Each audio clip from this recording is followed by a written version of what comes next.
done something different with their computers today?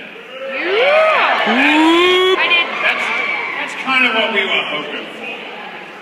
Who's going to take something that they've learned today and show that to somebody else? Excellent. That is what we need you guys to do as well. Okay, that's what we need you guys to do. There are many people who couldn't be here today for whatever reason. Let's say they're not slacking off. Yeah, I get it. But this is what you need to do. You need to take what you've seen today and go and show other people. Say, hey, this is what I learned at the MLTI conference. You should see this. See what I'm doing with Scratch. Who did something fun with Scratch? Let me see my Scratch people. Scratch in. I don't know, it's an old joke.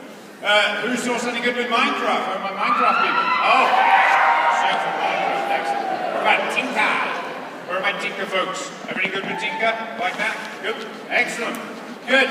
Well, again, I hope you've been inspired by what you've seen today in the sessions there. I hope you're going to take something and do something good with that, as I spoke about this morning. What we're going to do this afternoon is I'm going to introduce you folks to a bunch of young people, MLTI students, just like yourselves, who have done some very interesting things as well. Okay? They're going to tell you their stories. They're going to hopefully inspire you a little bit further. And, again, take their stories and go and tell them to somebody else. Say, hey, I saw this guy talk about this at the MLTI conference. It was pretty cool. Tell them all about it. So let's actually get straight on with our first one. What I'm going to do, I'm going to introduce you guys to 4 young men from Freeport High School. They've actually formed their own company, their own business company there, and it's called, I gotta look this up, Limbeck Engineering. Limbeck Engineering. Anybody know what the word Limbeck means?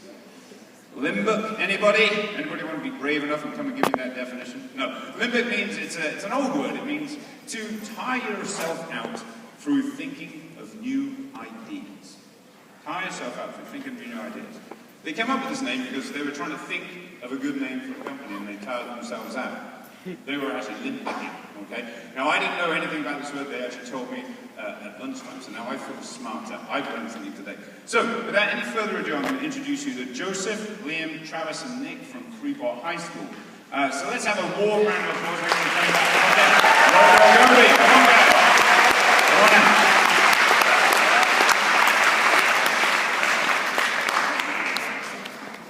This is Project RoboGoby. It's an exploration in ROV, AUV submersibles.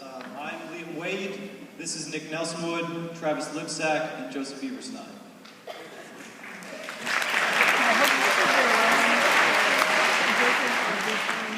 So this project started actually the end of last school year. We had a class with a man named John Amory, who now teaches at Baxter, but was formerly a teacher at Freeport High School, advanced project design, where we did a lot of interesting student-driven tasks, and it kind of inspired us to do this in this project. We figured out that we wanted to do something over the summer, but we didn't quite know what. We came up with a couple of ideas: a surveillance, like a throwable surveillance robot that could be used in search and rescue, or possibly by the military. And then actually right up there is a wing and ground effect vehicle, which is kind of similar to a plane, but it flies much closer to the ground. However, that was going to be really dangerous and really expensive, so we decided against that. We decided on the submersible, and then over the summer we worked pretty continuously. We didn't have really many funds at that point in time, so we did a lot of our research then. We researched various motors and video streaming software, and then we did some testing. We actually tested the motors that were kindly donated by Jeff Nelson. They were a lot of brush and bilge pump motors, and yes. So funding and incorporation. Obviously, a project like this is going to have some expenses. Right around this point in time, we spent around $4,000 on the project.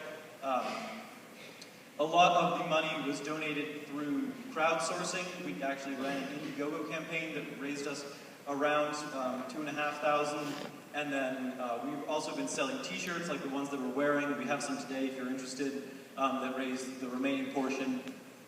As our presenter here mentioned, we're our own limited liability corporation, Limbeck Engineering.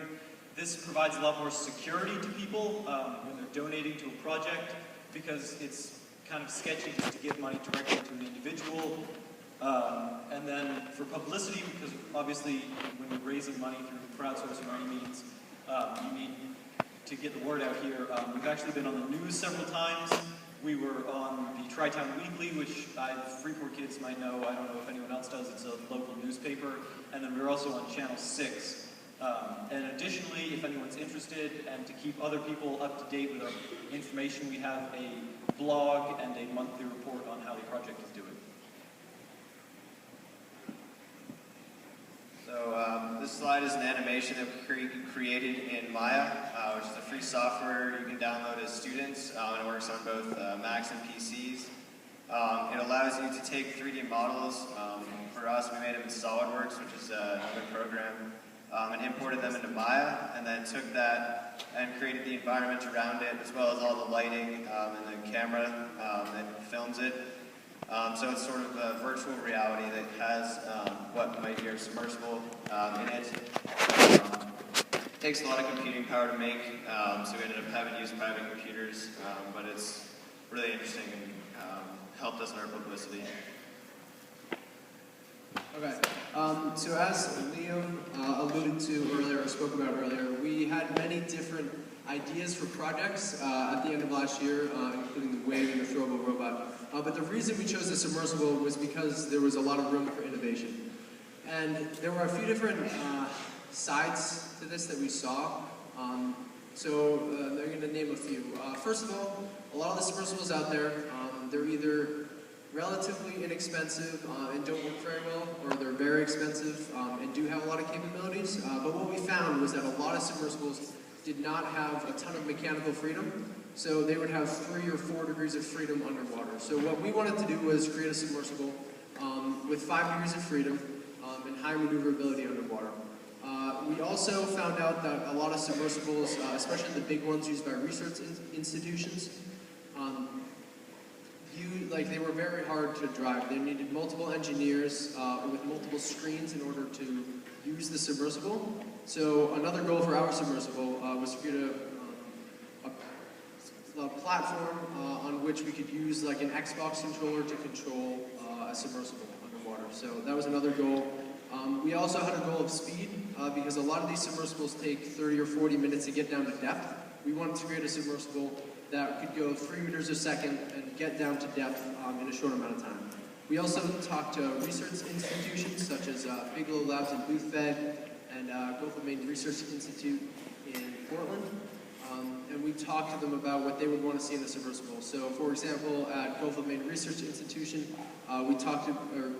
they mentioned to us the need to want to be able to see the size of fish. And to do that, they mentioned using stereoscopic cameras. So that was part of our submersible design that's something we focused on while building our submersible, and we can talk about that a little bit later. Okay, so quickly, over the summer, as Liam mentioned, we tested motors a lot, and this was a large part of our summer work. At first, we tested brush motors using bilge pump motors that other people had previously used in submersibles.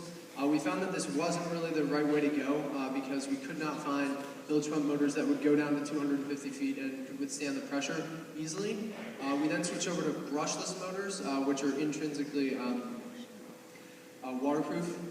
You just have to cover a few leads, and then it's very easy to submerge it underwater. With this, we had to use electronic speed controllers and use pulse width modulation from our controllers, such as BeagleBone or Arduino, to control the motor. So that was a thing. That was what we did over the summer. We also, with the 5 degrees of freedom, we had to use 5 thrusters, and the 5 degrees of freedom that we were going to have are forward and reverse, ascend and descend, and then we're also going to have pitch. We're going to have yaw, and then we're going to be able to strafe back and forth. So those are our 5 degrees of freedom, and we needed 5 thrusters for this, so there are going to be 2 horizontal, 2 vertical, and 1 large thruster in the back. So as we mentioned earlier, we wanted to have this be able to wirelessly communicate. That's another thing the research institutes wanted. One of the big expenses of using a submersible is having to rent a boat for the day or a week or however long you want to use it and staying out on that boat. So We're trying to create a float that'll go with it that would stay on the surface of the water over the submersible. And you could wirelessly talk with that and do all your work from shore or remotely.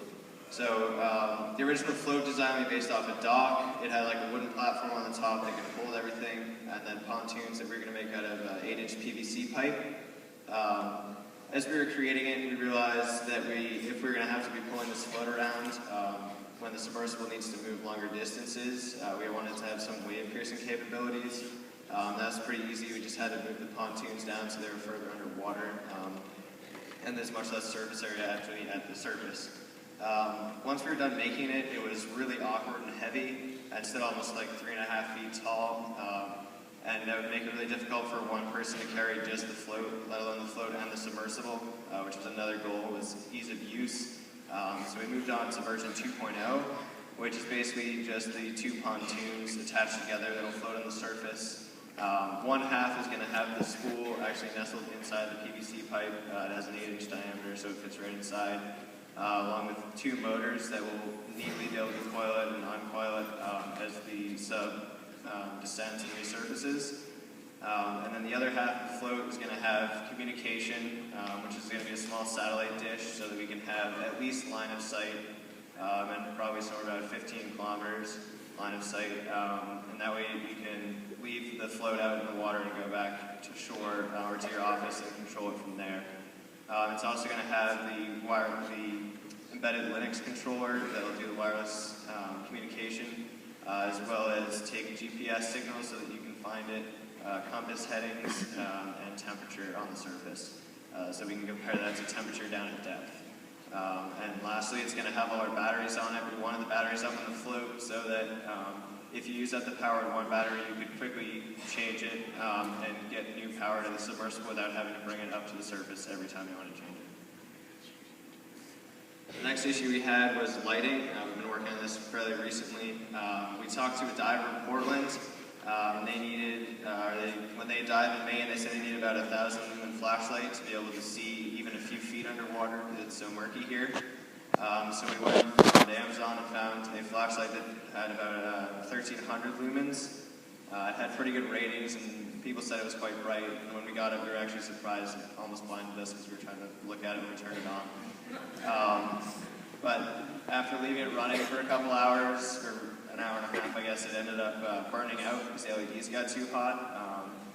This was kind of unfortunate, but we were expecting it in some ways since flashlights aren't really meant to be used for super extended periods of time. So then we went right to the source and just bought the LED lights and lenses themselves, and then decided to create our own unit. You can see various iterations of the heat sinks in the bottom right, and then the big thing with the yellow squares in it is the LED. We went through, as I said, probably a dozen different heat sinks that had the LEDs either on the outside or inside of the submersible, and there were various pros and cons of all of them. The biggest problem is that if you put the LEDs inside the submersible, the acrylic dome on the front of it reflects the light back into the cameras. It makes it really hard to see. So to get around that, it looks like we're going to put the lenses into the acrylic dome, and that way there's no reflection, and we still can see everything. We had a system about a month ago that we thought was going to work really well. That was back when we were using a 6-inch diameter pipe. But for efficiency's sake, we've changed to a 4-inch pipe, so it'll actually be pretty small, and it's only going to be about 3 feet long. And fitting the cameras into that small space was really where the difficulty came in. And it's sort of been one of the things we've struggled with, is fitting everything the right size. So obviously, one of the most important things for this project was how we're going to do the video streaming.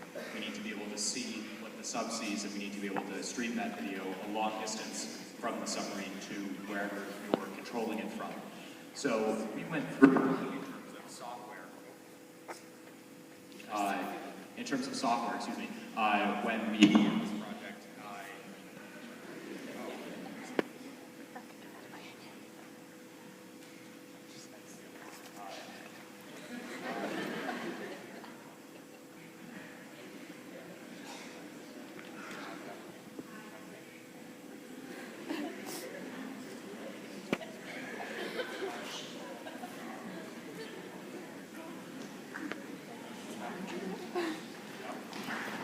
makes everything.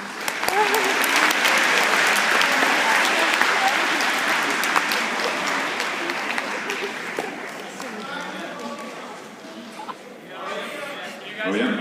Here we go. Thank you for your patience. Tentative patience.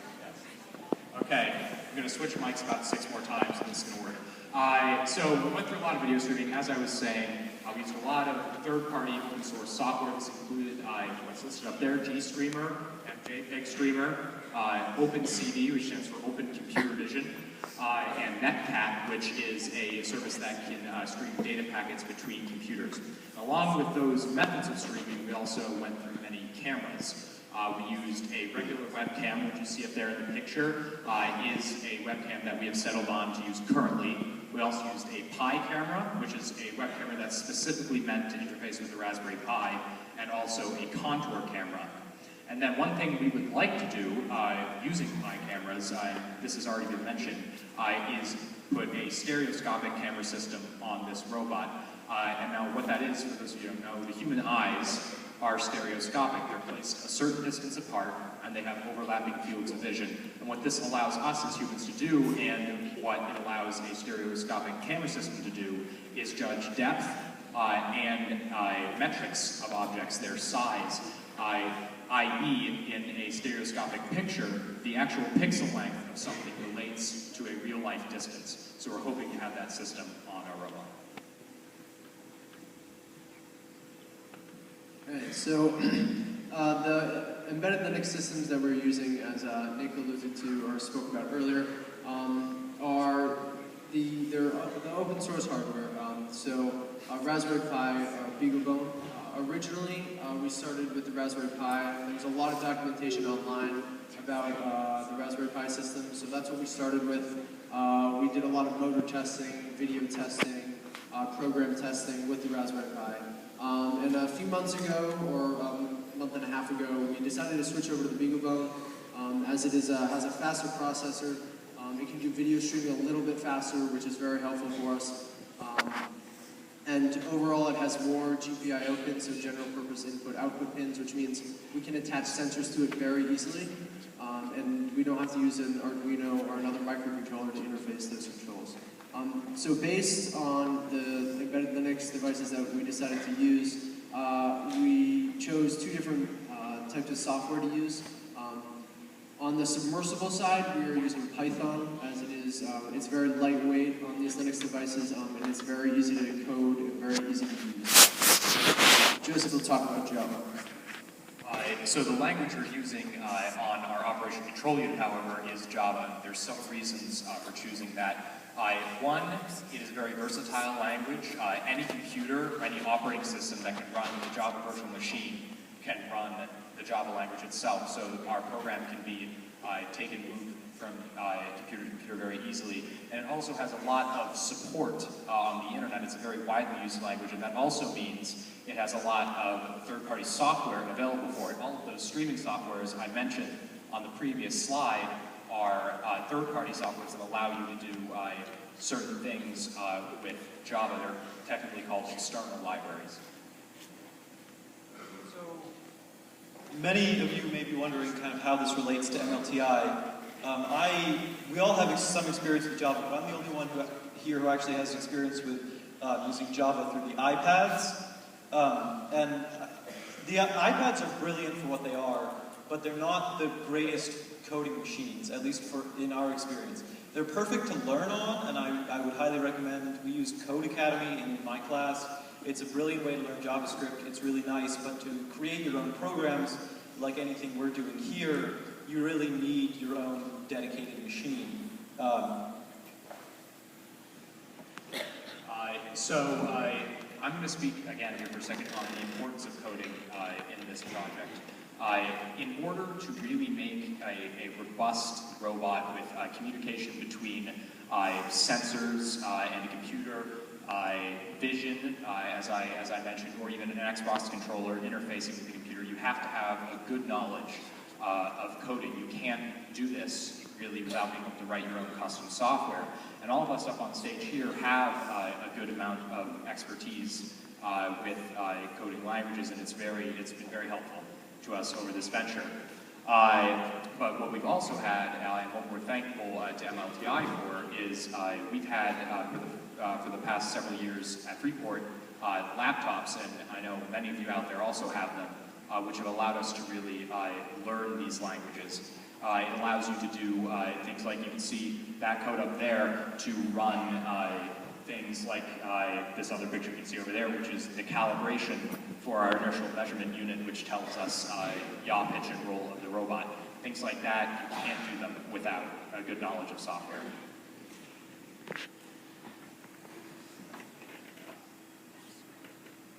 Yeah, okay. So quickly we want to talk about a lot of the intangibles of the project. We've covered a lot of the technical stuff, and there's a whole lot more that if you guys want to know, more about our project, visit the blog, talk to us after this. There's going to be a quick question and answer session after the presentation. But as for the intangibles, teamwork has been a huge part of our project. We've spent numerous hours together, late at night, working on the project, so we've had to learn how to work as a team. So that's a huge lesson that we've taken away from this, and even if we don't end up selling a submersible, or really walking away super successful with this, we're going to have walked away with a lot of lessons in teamwork, which is great, which is really why we started this project, because we were very interested in technology. We enjoy doing this type of thing. We also have done a lot of networking, so we mentioned John Amory at the beginning of the presentation. But we've worked with him, fellow members in the community, Mr. Sterling, Mauricio Handler, to talk about different ways to integrate what we're doing into the larger community. So, for example, we're outsourcing some of our work to Baxter Academy. They have a CNC router there, and we have been using it to cut parts for our submersible because we don't have access to one at Freeport. We've also talked to John Sterling about introducing kind of the Java code that we're using into different kids around town, so like maybe starting a summer camp or something like that. And then we've also talked to Mauricio Handler about how this product could be used for things other than scientific research. So Mauricio is a photographer, and he goes down to the Caribbean every year, so he thought it would be cool to use our submersible to take pictures in the Caribbean. So we thought that was awesome that he came to us with that, and that's kind of some of the outreach we've been doing. We also want to emphasize how kind of our motivation has been, is largely led by our interest in this.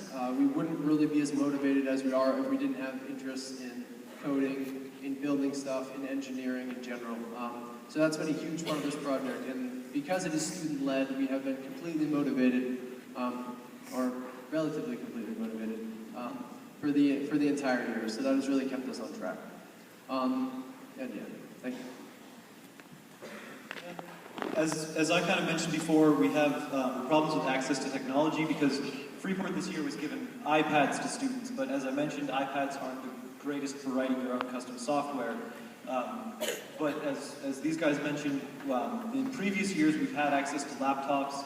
We actually managed to convince the school to return those to us, at least for the length of the project, so we could have more complicated machines, they could have more processing power, and at least, I think Nick mentioned this when we were talking about the animation, we actually had to use my own personal computer that I built this fall because it was the only thing that we had access to that had enough processing power to really run the animation. So kind of final thoughts, relating this all back to MLTI. Well, the iPads are good for what they are.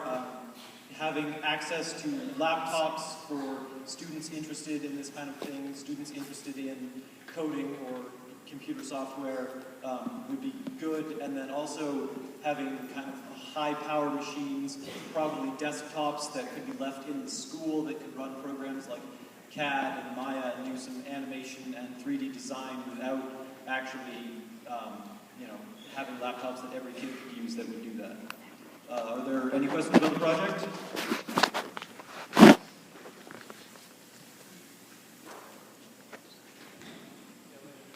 What's next? So what's next? I'm sorry, I heard that first. We're incorporated right now, so if we do have any more projects in the future, we'll have the framework there set up. But right now, the three of us are seniors. Joseph's the only junior here. Kind of unfortunate for him, but the three of us are all going to college next year, so we won't have quite as much time. But potentially in the future, if there's some other interesting thing that comes up, we could work on that. But also, this project is nowhere near from perfect, and you could spend 30 more years perfecting this. Yes, I hear that.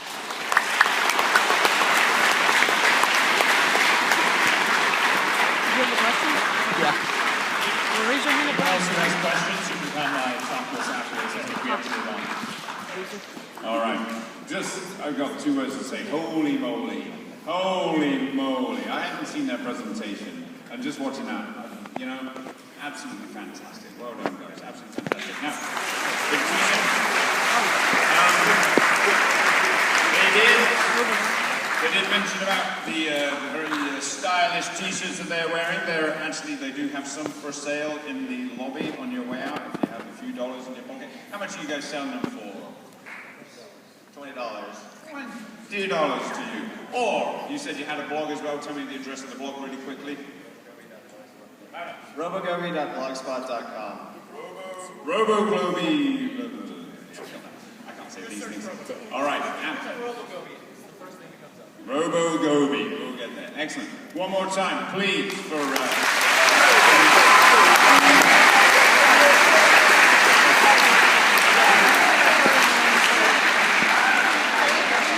right. We do need that on. Wow. Hey, quick quiz. Who knows the name of the world's first computer programmer? World's first computer programmer. No Googling it. Down there. Yes, sir. Anybody know? Off the top of your head. Yes, sir. No, it's actually a person, not a thing. It's actually a person. World's first computer programmer. Somebody's Googling it up the back. What you got there? What do you got up the back? Well done, sir.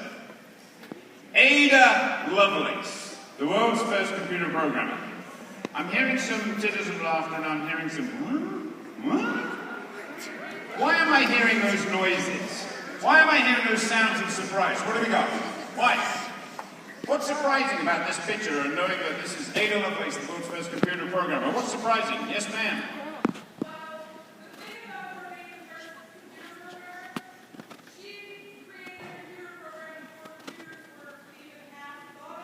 Oh my gosh.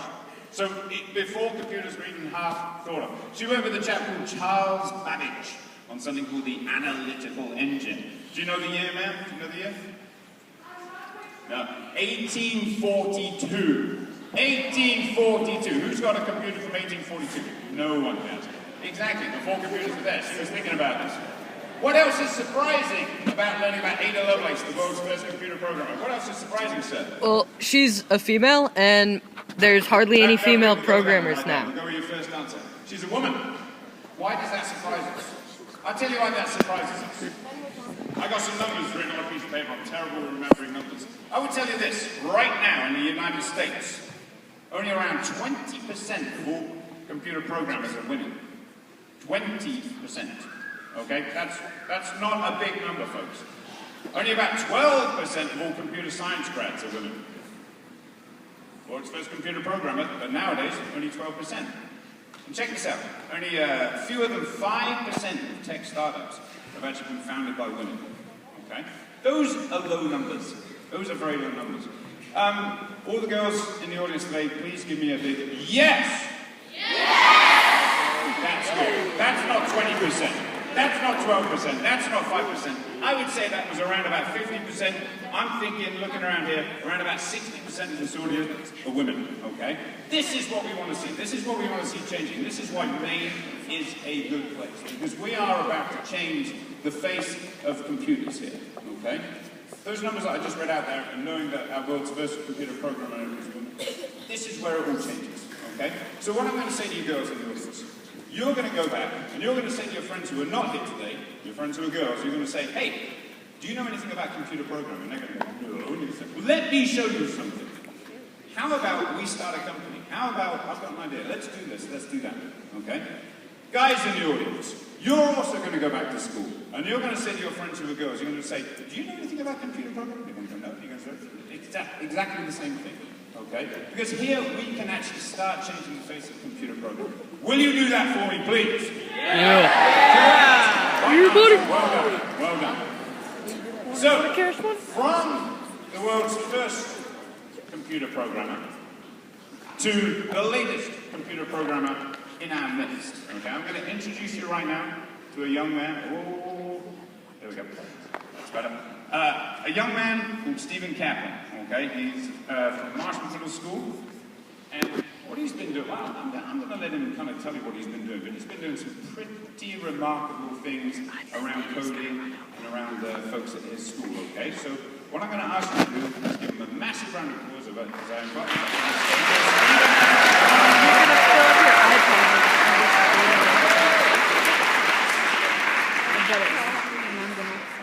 Hello? Yeah. Okay. Hello, my name is Stephen.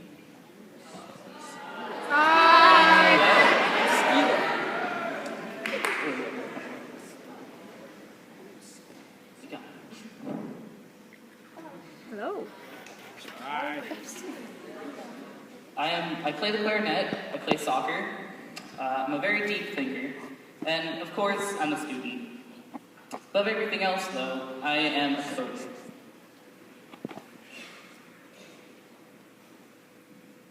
With that said, here's the agenda for my presentation. I'm going to start by telling you how I began coding. Next, I'll talk about how I started the coding after-school program at my school, which is just a program to teach students in my school how to code. Following that, I'll discuss the lessons I've created for the program, and then finish with how all of you out there can make a coding program at your own schools. Before I begin, I'd just like to say that while I've always had access to the computers, the MLTI program is very important to me. Without the MLTI laptop program, the Coding After School project would never have worked. Without each student being able to use their own laptop, teaching a coding class is quite difficult. Because of that fact, that every student in the Coding After School program has access to their own MLTI laptop, that the program has been so successful. Now, to begin, I'd like to say a giant thanks to my sister, Tony. Without her, I never would have started to code. I followed her lead. She inspired me. I'd also like to thank the rest of my family.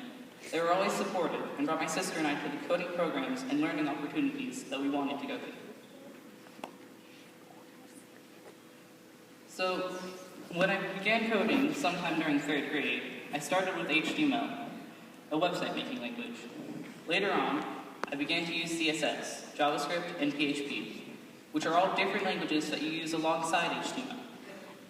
Using these, I was making websites that everyone, even my sister, found impressive. I stuck with making websites for a long time, and still make them today when I'm looking for something to do. During 6th grade, I got into playing Minecraft, which, as I'm sure you all know, is an awesome game. Yeah, Minecraft!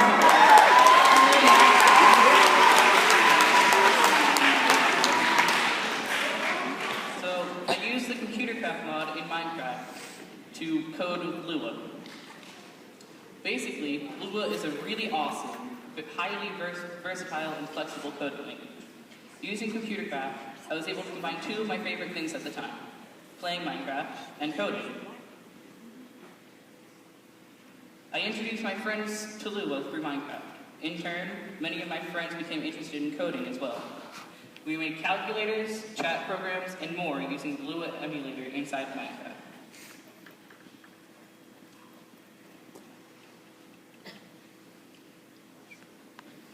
Here are a few things that I've created. In the top left is a website that I worked on last year. It's a website that I made using a website creator that I also made. In the top left is a login program made with Lua. And in the bottom here is a website that I use that is a searchable knowledge base, among other things. After a while of coding in Minecraft, I began to search for another coding language to master. I knew that I wanted to code in relation to Minecraft, and so that made the next step very clear to me. I decided to learn how to code in Java. Thanks to books and my knowledge of other coding languages, I learned how to create plugins for multiplayer Minecraft servers in no time at all. These plugins were basically little, and sometimes big, additions to the game that added entirely new pieces to the gameplay. I created these plugins both for my friends and for my own personal entertainment. Creating plugins was a way to see how powerful and approachable coding can be, along with being an interesting view on how coding works. I'd code the plugin, put it on a server, and immediately see the effects of what I had created. To me, it was the absolute coolest thing.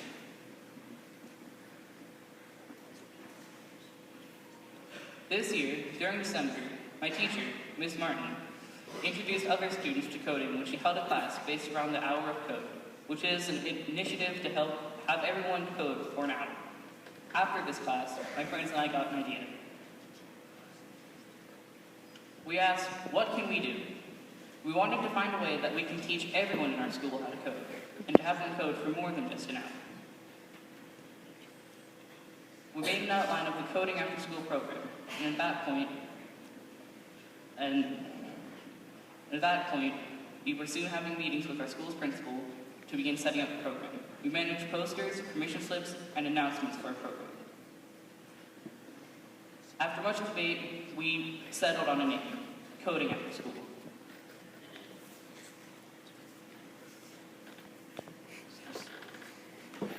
I am the instructor of the program, as we decided while planning. My friends are assistants. Since the start of the program on January 15th, the turnout has been great. At first, we only accepted 16 members, but we've had more than 20 members on a few weeks. I had to focus on delivering quality lessons to the students each week. I'd never taught a full class before, so I did my best with the teaching. As it turns out, I created my own style of teaching, and from what has been seen in the program so far, my teaching has been quite successful.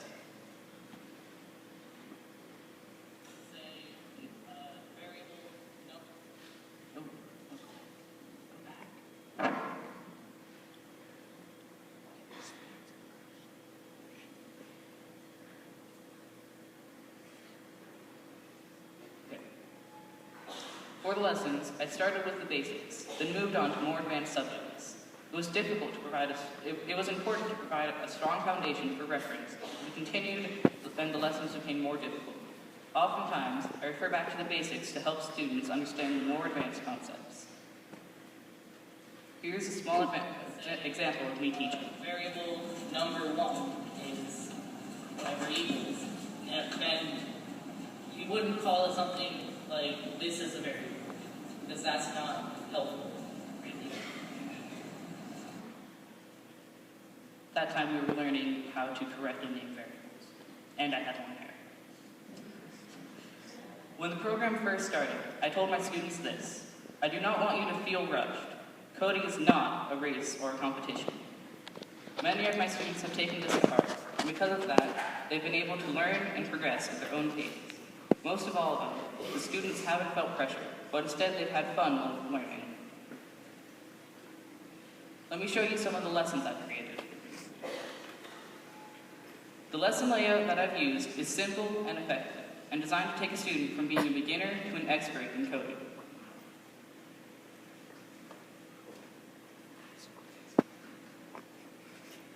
Here's lesson 1, which covers the very beginning concepts. We discussed what Lua is.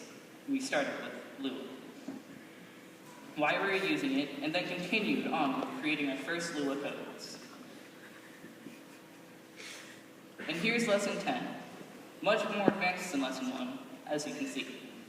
We talked about more advanced subjects, such as graphical user interface design, that will help any student who may continue to code after the program ends, and they decide to join a job or anything that involves designing or coding.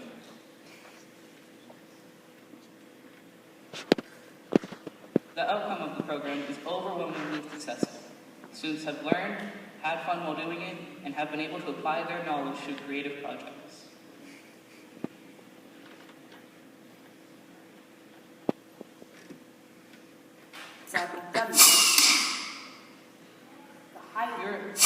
Here are a few examples of what some students have created.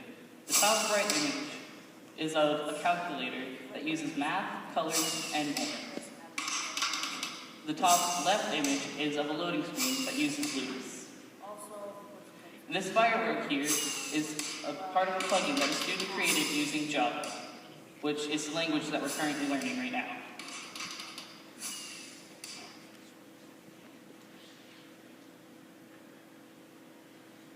So, how can others do the same as what my friends and I have done?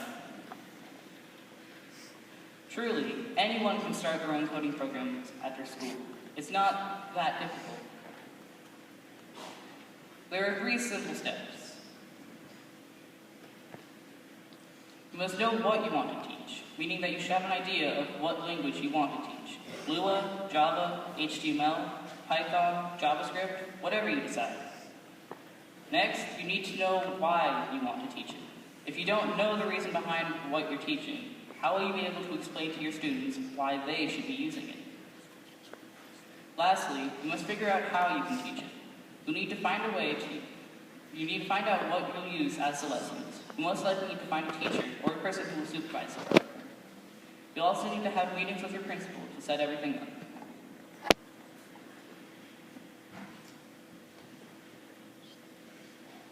Remember, teach your passion, and you first need to find your passion before you can teach it. With those 3 simple steps, and a little thing to remember, all of you can start your own coding programs at your school. One more thing, before I go. The lessons that I've made will be available on Apple's iBooks starting next week, for all of you to use in your programs or just to look at. And the Java lessons that we're currently working on right now will be available on June 2nd, once we're done learning Java.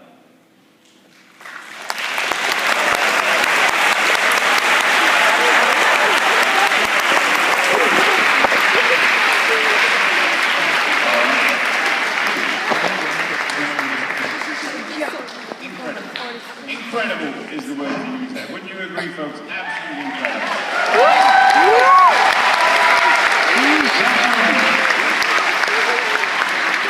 Not only you taught yourself, which is obviously extremely impressive, you taught yourself how to teach.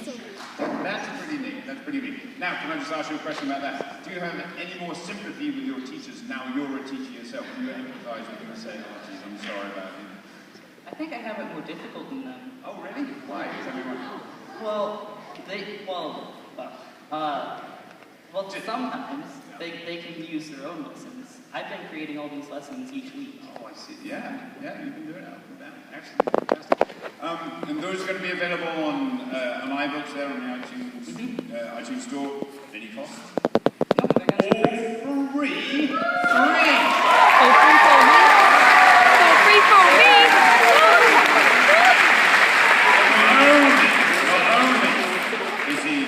Self-motivated, he's giving you stuff to start yourself. That's absolutely fantastic. See Stephen later on this afternoon. Make sure you say thank you to him. That's a great gift to all of you guys. Absolutely well done. Thank you so much, Stephen. I really appreciate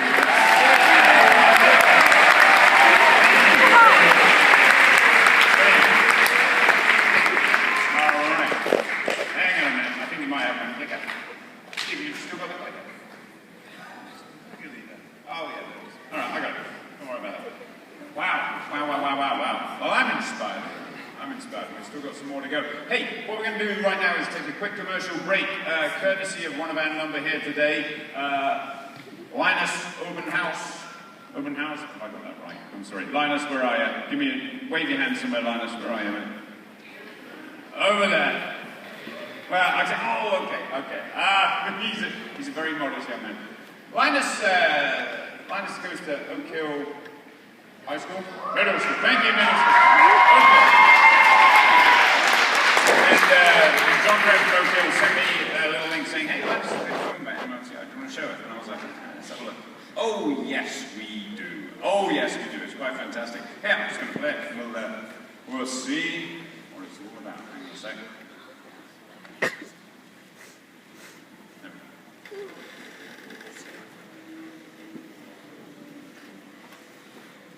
Hello, people of the 11th Annual MLTI Student Conference. The Maine Learning Technology Initiative provides laptops for students all across Maine to enhance their learning. For some students, having access to these devices is the first time they've been exposed to technology for purposes other than just games and social media. For me, that was not the case. For me, the MLTI laptop was more of a stepping stone. You see, I've always been interested in technology and video and have always had access to a computer. I've been working with technology my whole life. When I was in kindergarten, I would just play around with the video camera, experimenting. As I got older, I taught myself how to use Windows Movie Maker so I could add cuts and effects to my videos. Now is where the stepping stone comes in. In 7th grade, I got a MacBook from MLTI. With this MacBook, I could now use iMovie to edit my videos. iMovie offered more features than Windows Movie Maker, some of which allowed me to make videos like my whiteboard videos. I also helped a local humane society by producing a few videos for them, and have made a few other short films and documentaries. All this with iMovie. But remember, iMovie was just a stepping stone.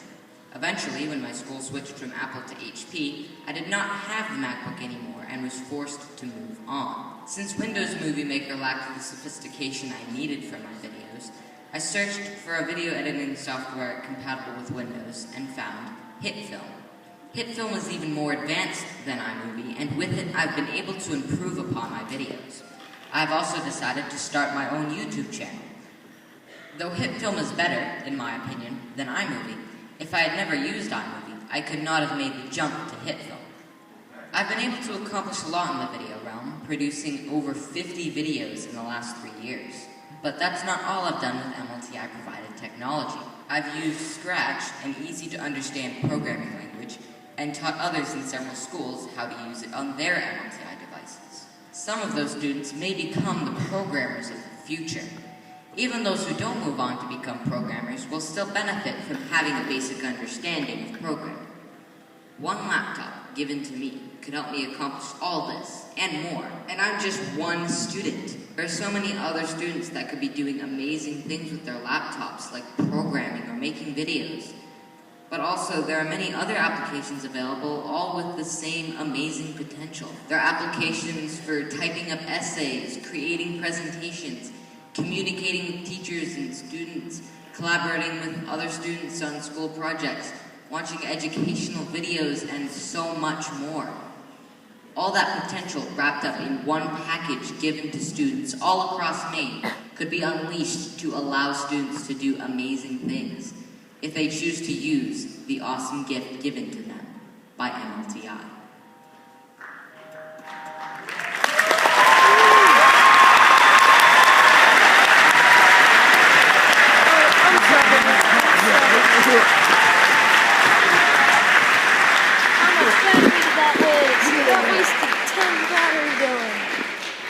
Fantastic stuff, Linus. Well done, sir. Excellent, well done. That was really good. And again, for the... oh, come on, give another round of applause.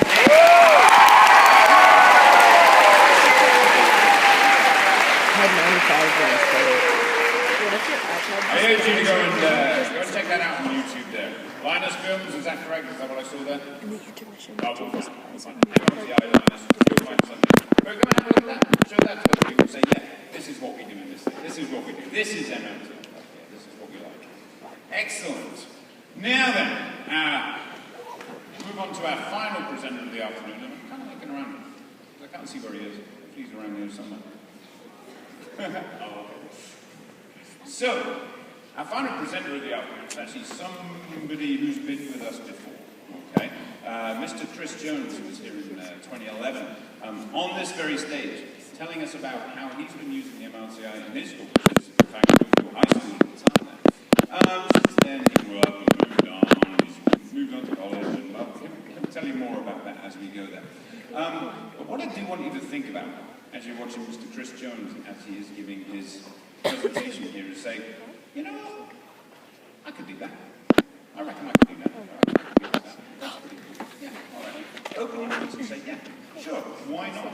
why don't we go ahead and do this? I think that would be a fantastic plan. So, Chris, we all good? he's up there somewhere, he's moving along there somewhere. Chris, come on down, come on, give Chris a round of applause.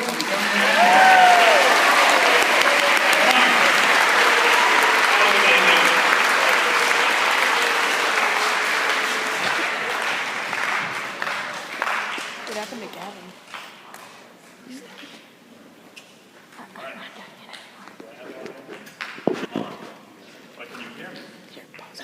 All right, so hi, I'm Chris Jones. I was here in 2011. Who was here in 2011? All right, so we're going to be adults, not the students. So my name is Chris Jones, as the screen says, and I was here in 2011 telling my story about how I became involved with technology, just like you guys in middle school. I was given that iBook at the time, and was told to go ahead and use it. And I'm really glad to be here today and kind of see where MLTI is going. That video was fantastic. You did a great job. All the presentations I've seen so far have been great. And it's really encouraging to see more and more students excited about technology. So I've included a lovely picture of myself from 2011, if I want to bring back flashbacks if anyone was here. And I shared 5 tips that I thought would be helpful going forward in life. So I kind of want to talk about what I've been doing the last few years, from 2011 until now. So I've made just a quick timeline, kind of what I've been up to. And one of the things that you might mention is, one of the tips that I said, I talked about the opportunities that you're presented and how you should take those opportunities. Well, having taken that one opportunity of speaking here, I traveled the state speaking at many more conferences after that. So we started with the MLTI conference here in 2011, and everyone seemed to think I did an all-right job. And after that, I went to a MLTI summer conference in Bowdoin, at Bowdoin College, and I spoke there. And then I was invited to Acton to speak there in October, and I was invited to Juice 3.0, which I thought was a hilarious name. But Juice 3.0 is a conference about taking risks, taking challenges, and going right up against them and seeing what you can do with them. And the challenge I talked about was working with a team of developers who I had met over the internet and never having actually seen them in person. We created software. We had a developer from Spain, a developer from London, we had a developer just way over on the West Coast, and then myself. And the coolest part about it was I was the oldest member. You know, we had 12-year-olds making our icons and 16-year-olds programming the back end of an email client. So it was just awesome to see all the risks and challenges that we faced. The next conference I had was SETDA. We went to Washington, D.C. Now, I just want to take a moment here and share a picture of us. We look so happy in Washington, D.C. But the reason we were so happy, not because we were talking about technology and education, it's because we were staying here. I mean, I was excited. I got there and I was like, wow, that's a beautiful building. And then you think it's amazing on the outside. You get inside and there's a city inside the building. I couldn't get over it. Of course, we went there in November, so it was all decorated for Christmas. You know, you could eat breakfast outside on the patio in the morning, and you thought you were outside, but you weren't. It was just a lovely place, and it was a great experience. So going back to my timeline. Remember, these are all the conferences I had just because I spoke at this one conference. That one opportunity branches right up. Next conference, I spoke in Auburn. Who's from Auburn? Anyone from Auburn Middle School? No?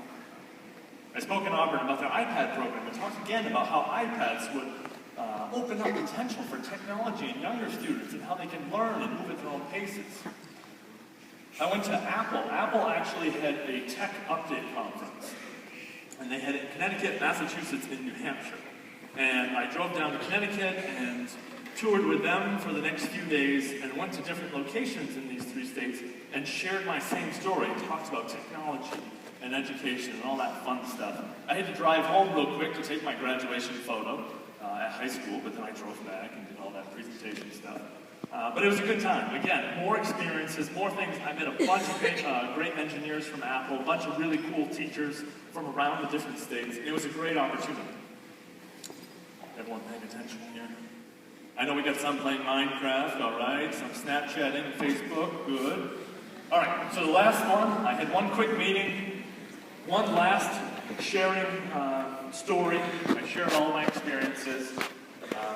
And I shared it with my community, just the people around my community. And they really enjoyed it, and then I was off to college. I was done doing my conferences. But while I was doing all of those conferences, this may be exciting for a few of you, pause for Minecraft real quick. While I was done doing my conferences, I did a few other things in the meantime. I actually started working on a new program. Teachers, you may remember this, I talked about MobileCube. MobileCube was a skin, a theme, something built for RoundCube, which is a web-based email client. Try not to get too fancy, but it was an email program online. I wanted to make it look pretty and all that nice stuff. Well, anyways, thousands and thousands and thousands of people downloaded this thousands and thousands of times all over the world. And I kept getting contacted from people saying, hey, we need a new version, as if they thought I had lots of free time to do it. So, just last, a few months ago, I started building the second version. So I included some screenshots to make this email program look nicer and cleaner and kind of have that iOS 7 feel. And then I learned a very important lesson that I hope all of you are listening to. When you sell your old computer and back it up, make sure you back up everything before you get rid of your old computer. I lost all of that stuff. So I have to start over. But I've learned, and I've made a bunch of new contacts with people, and one of the great things about this program, I just started it out of having fun, something I enjoyed doing. I got contacted by the people in charge of this. They want to use it as their default layout for their email client, and there's companies willing to pay for this. They'll have funding available. So, of course, being a poor college student, I will definitely be working on this to get some funding. So another project that I worked on in high school, as well as just recently, was, in my spare time, I directed, edited, filmed, and produced my own independent movie. How many of you are excited in here and think movies are really cool and like making movies? Okay. All right. There are plenty of things you can do with computers. Coding is just one of them. You can make movies. You can make 2 movies. That's what I did. So the Admin Effect was a movie I made in high school. In my high school, we had movie trailer competitions. Anybody made like a fun movie trailer, a few minutes long? You make the movie trailer, you put all the effects and the explosions and whatever you can do. And then I got to thinking, I said, why don't we turn this into a whole movie? My friends thought I was crazy. And we asked for some donations, some funding, we raised some money, we bought ourselves a nice camera, and we made a movie. And it doesn't look half bad. Believe it or not, those group of people right there are actually standing in my backyard. So that's a beautiful movie poster. So we had so much fun working on this movie, we decided, what the heck, let's make another one. So last summer, we made a second movie called The Bridge. And The Bridge was, more intense. Not like the first one, but again, it was just something that we were able to do and show our community and say, hey, look, we're not sitting on the couch every day, we're out there doing something, we're making a movie, we're having fun at it, we're enjoying it, and that's what your community loves to see, that's what everyone loves to see. So, I hope that with these resources that MLTI has given you, you will not only use them just for Minecraft, although I can understand Minecraft is very exciting, but there's also so many other things to do too, like making movies or graphic arts. It took a lot of work just to make that poster, let alone the whole movie. I sat there for an hour trying to put the fonts in the right spot, stuff like that. And there's people all over the place that get paid to do this stuff when we do it for free because we love it so much. So no matter what you enjoy doing, photography, all this good stuff, just remember that you can do that with these devices that you have. So after these movies, I went on to bigger and more interesting. There we go.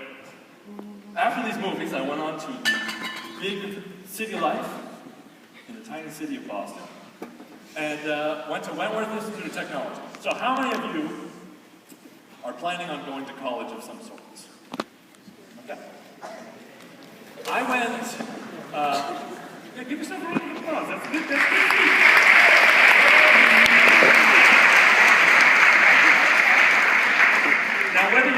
college, whether you go into the military, whether you go straight into work, whether you decide to take a few years off and start the next company and make millions or billions or whatever you decide to do, it's nice to have those goals and those dreams and those aspirations. So I went on to college, went to Wentworth Institute of Technology, where I'm learning about, surprisingly, business management, entrepreneurship, startups, stuff like that. A lot of people think I do it for technology, but that's really a hobby of mine. So, how many of you have actually been to Boston before? Okay. You first get there, and being from Maine, you're standing there with your bags, looking up, and wondering, oh my, this is quite the big city. But then you really realize it's actually really small. And you start to learn that there's so many resources back at your school and so many people that you know where you can expand and grow even more with what you've learned here at school, in MLTI, with the devices you have. One of the things that I personally like to bring to other students and share with them is that I see students so often going to school and then deciding, oh, I don't need Maine, I can go somewhere else. Until you go out and experience the rest of the world, you really never realize how great Maine is. We have a great state, we're in a great spot. Okay, the winters aren't the greatest. But we have so much potential here, and there's so many great minds. Look at you all in here with these devices. You're doing such wonderful things. And you really have to stop and think and appreciate what we have here in Maine. I live in Boston. I love Boston. It's a great city. But it's nice to go home and listen to peace and quiet and lay down and hear the crickets and have it actually dark when you go to bed.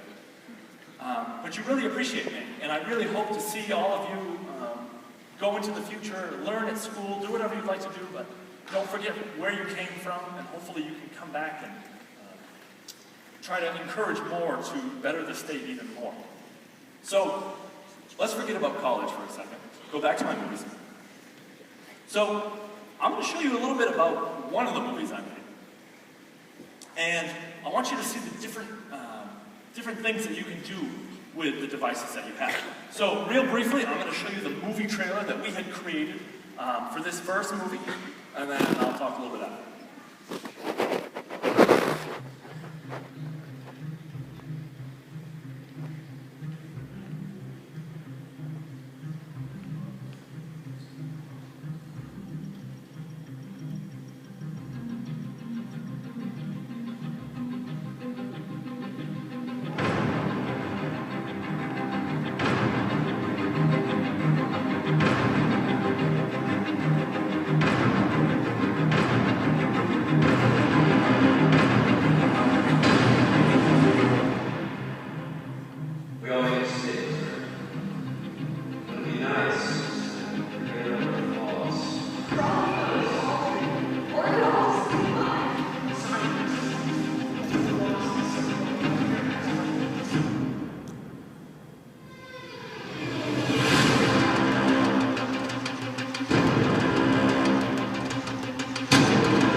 we were able to make something that looked really good on screen. We didn't have much more than what you have now. People think that, oh wow, it looks so nice, you must have all this equipment. No. Movies are built on millions and millions of dollars. We had just under 1,000, which, okay, sounds like a lot. But we had very generous family members. But with just a simple laptop and some movie editing software and a nice camera and some filters and recording and a beautiful backyard, most of that was shot in the back. You can make this wonderful movie. So just with the equipment that you have, you can look pretty impressive on screen. You can have this big movie. And we were so excited to share it with everyone that we actually had a premiere in flagship cinemas. We had it in a real movie theater. It was very authentic. And it was very cool to see all the family and friends get together and see the content that we had created on just simple computers and devices that we were able to work with. We didn't have anything fancy, no big budget items, and we were able to make a beautiful movie and a great movie trailer. Now, how many of you are interested in music, creating music, writing music? I know you have GarageBand on the Macs. Okay, so we got quite a few. So, listen to this. This is a clip from the soundtrack of our movie. Yes, we have a soundtrack composed for our movie.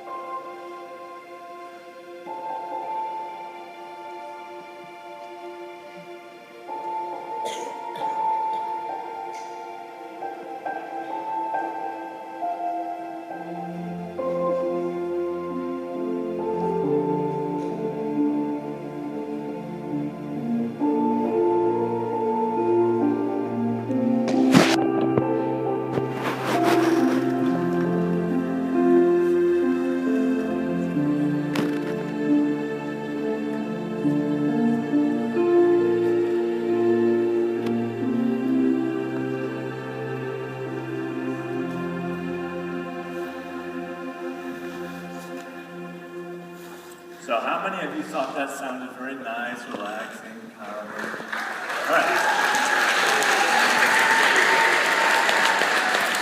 Who thought that was a beautiful piano player? We had wonderful microphones to record them and a beautiful sound stage. You?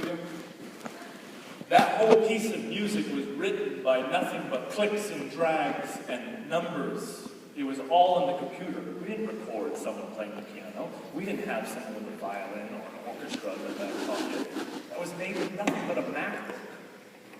We made the whole soundtrack with nothing but a MacBook. Again, one device, and we were able to sound professional and create something extraordinary. So I want you to remember that with all the devices that you have, whether you're interested in coding or photography, taking pictures, digital art, video game design, blogging, writing, whatever you're interested in, the device that you have in front of you is able to help you in any one of those ways. There's so much potential in front of you, and it's hard to imagine not having that device, right? Well, believe it or not, you're the only state in the entire country that has a program like this that's this big. No other state gives laptops to all their students. They give iPads or anything like that. When I'm at school in Boston and I talk about this, kids think it's a dream come true. They couldn't believe it. You get what? They give you a laptop and you can use it? They were shocked. They couldn't believe it. We have so many great opportunities here, and we're so privileged with what we have. And we should really take advantage of it, especially by seeing what I've seen today and all the things that you've done. The robotics thing that I saw, the different coding classes, the videos, all this great stuff.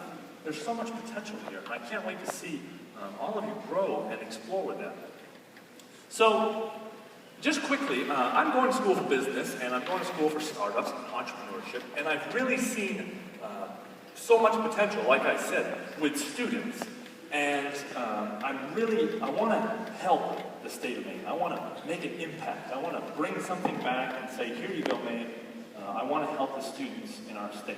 So, I'm starting a business that'll hopefully encourage that. It'll hopefully be a place where we can have digital art. We can have acting and movie recording and sound recording and making movies and creating of new digital art. And I'm working on it right now with members of my school, trying to get started, and I'm hoping in the next few years this will be able to grow and turn into an organization itself, where it will not only compete with schools, but it will be an add-on to schools, a plug-in something where it can benefit the schools that we already have around. So I'm kind of looking forward to that, but that's in the future. So I hope I didn't take too long. I wasn't really paying attention to the time, and let alone I just made this keynote last night. But I wanted to get the message across that as a student here, I was a student just like you, and I was given less powerful equipment than what you have here today. And I took what I had, and I wasn't afraid to explore, click the button, go beyond, and do all the things that I had done. I wasn't afraid to fail, I wasn't afraid to try and learn new things, and I wasn't afraid to ask questions. And I hope all of you do the same exact things. I just shared briefly some of the things that I have done. I hope to do much more, and I hope to see that you do much more too. And please, if you have something that's exciting, something that's new, definitely feel free to share. I'm all over online. I'm all over the internet. Connect with me, share it on Twitter, Facebook, whatever. Type in my name and MLTI and something's bound to come up. But I really hope that I can see this program expand and grow and see all of you students do more with what you have. So I can see you're all getting restless, you're stretching, you want to go home. So we'll end it here. But I just want you to remember one thing. I had a quote with my 5 tips last time, but I came up with this. I want you to exploit your opportunities, take every possible thing that you can do and go after it. Go for your dreams, do what you want to do, and no matter if it's small or big, go after it. Like I had mentioned before, I went to my middle school to go help out with a tech day. Now here I am a few years later, spoken at conferences, worked with developers around the world, made movies, met some great people just because I volunteered to help someone someday. And I got nothing out of it in return, or so I thought. Just a simple act of kindness can lead you a long way. So exploit your opportunities and find your happiness. Do what you love to do. Because when you really start to think about it, when you do something that you love to do, it's really not a job. You know, I love working on movies. I love working with music, business, startups, and I plan to do that the rest of my life. But it'll seem like I'm just working in my hobby. It'll seem like I'm just doing something I enjoy for fun of it, when it's actually my job. So exploit your opportunities, take every opportunity you can, find your happiness, and go ahead, use these devices, and do great things for the state of Maine. Thank you.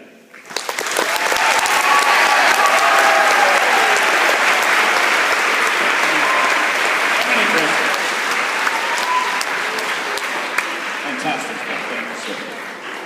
Chris, great presentation, you covered a lot of ground there, but you forgot to actually mention what you're doing this summer. Could you actually tell us what you're doing this summer? Right, so this summer I'll be working with MLTI as an intern.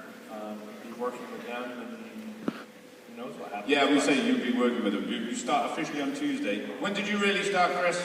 Oh, 2011? Yeah, well, no, come on, keep going back. Well, okay.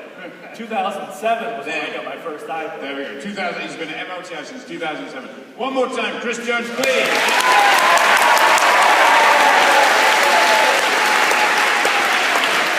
All right, folks.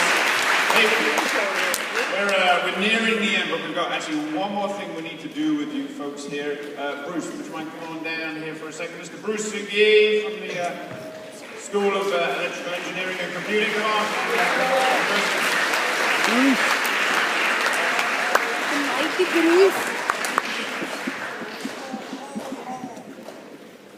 Take a mic, Bruce. Thank you so much. So, this year, as we have for the past quite a number of years, the Department of Electrical and Computer Engineering is giving out scholarships to MLTI students that attended this event. I wish we had one for all of you, but we don't. What we've done is we have randomly chosen names, so there's no favoritism there. We've randomly chosen names. I haven't seen them yet. Jim's got them in his pocket. We've got 5 boys and 5 girls at the middle school level, and these are, no kidding, $1,000 scholarships to the University of Maine for when you come to college in electrical and computer engineering, because I'm telling you, we want you. That you guys are where it's at. We've got the chair of the electrical and computer engineering department, Don Hummels. We've got the departmental secretary. Jim's going to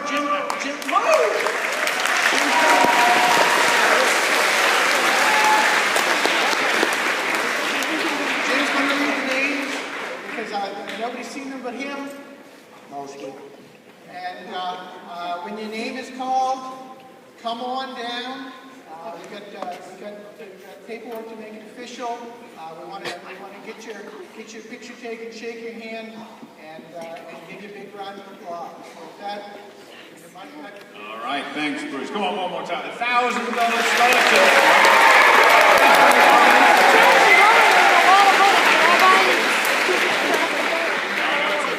My notes here, but we really did choose these names from random from the middle school students that are here today. As Bruce mentioned, we've got 5 boys and 5 girls. Okay, so what I'm going to do is I'm going to read out your names, and as I read them out, wouldn't mind just coming on down up the steps over here, and we'll get some photo ops and that sort of thing. That'd be great. So the first.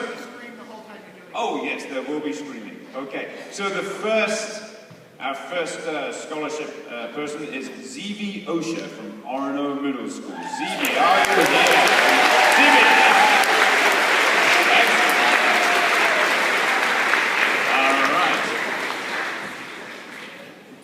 All right, jolly good. And we have... Are we okay? All right. Excellent. We're coming over here. Thank you very much. Easy. And we have Simon Davis from Connors Emerson. Where's Simon?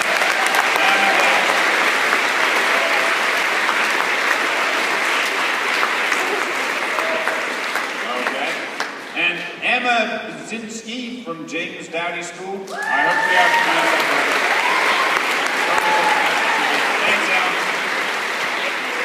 Michaela Becker from Connors Emerson. Where's Michaela?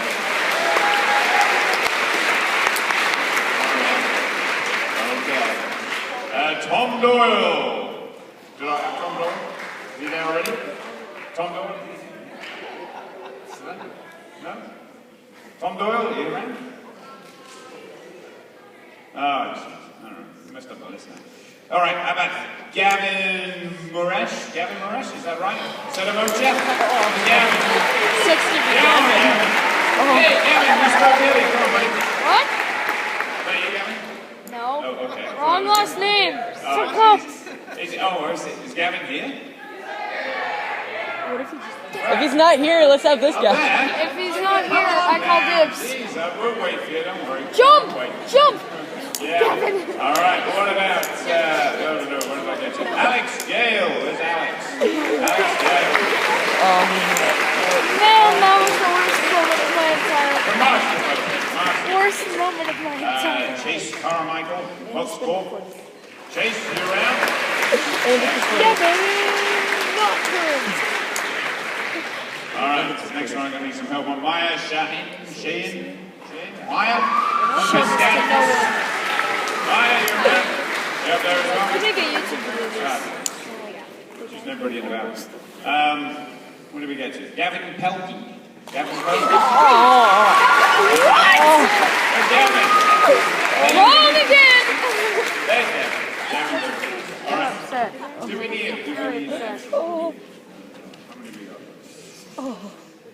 Sorry, have you got the... It's funny and awful at the same time. I've lost count where I am in my list of things now. Okay. All right.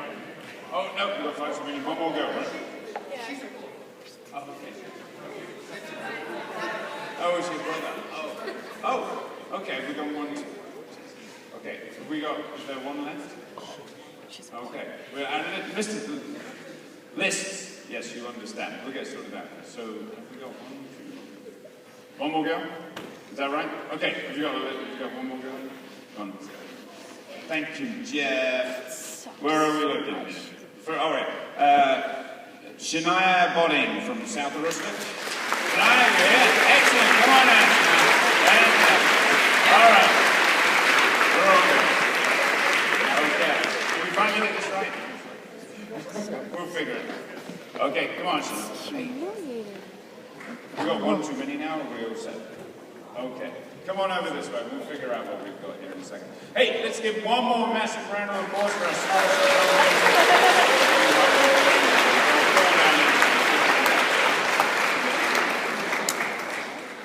Okay. Okay. All right, thanks. Hey, okay. Hey. All right, we can't count. How about that? We can't count. But we'll figure that out later on. All right, ladies and gentlemen, these are the folks who are getting $1,000 to attend the Department of Electrical and Computer Engineering. And again, just because you didn't get the $1,000 scholarships doesn't mean you should not apply to come here. This is a fantastic school with fantastic programs as well. So let's hear it one more time. Oh, Gavin. I am going to win everything. I should jump up there, kill one of them, take their things. Oh, it's a photo op situation. We're going to get sorted out that. Fix the camera. Just while we're getting wrapped up there. Okay. Fix the camera. Oh, there it is. Yeah, we're going to keep going. Hey, we are going to be wrapping up just a second. Here's what I want to do, is I want to say thanks to folks who have made this possible here today, the 11th Annual MLTI Student Conference. The first person I have to thank, I work with very closely in the MLTI team, Juanita Dixon. Let's have a massive, massive round of applause for Juanita.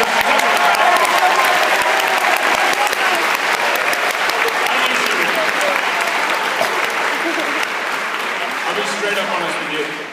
You're all here because Juanita's fantastic. You're all here because she does her job so well. It's ridiculous. One more round of applause. Juanita, come on.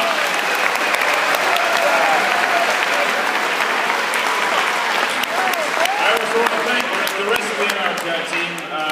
They've all been working flat out on making this a fantastic day. It's, you know, there is a lot of work that comes into bringing 1,000 folks into the University of Maine there. So let's have a massive round of applause for the rest of the MLTI team. Stephanie's around somewhere. Tom's around. I don't know where everybody is, but all around. Two interns. They've been great as well. I also want to thank all of your chaperones and the teachers and the parents who came with you today. Massive round of applause for them as well. Come on. Thank you, chaperones. I want to thank all of the presenters of the workshops that you guys took part in this morning. Let's have a massive round of applause for all the presenters. They were fantastic. That was great. I'm a little upset. Hopefully that's what you saw too. And of course, the last people we have to thank, this is a student conference. Give yourselves a massive round of applause. I am applauding everybody except the people with my name.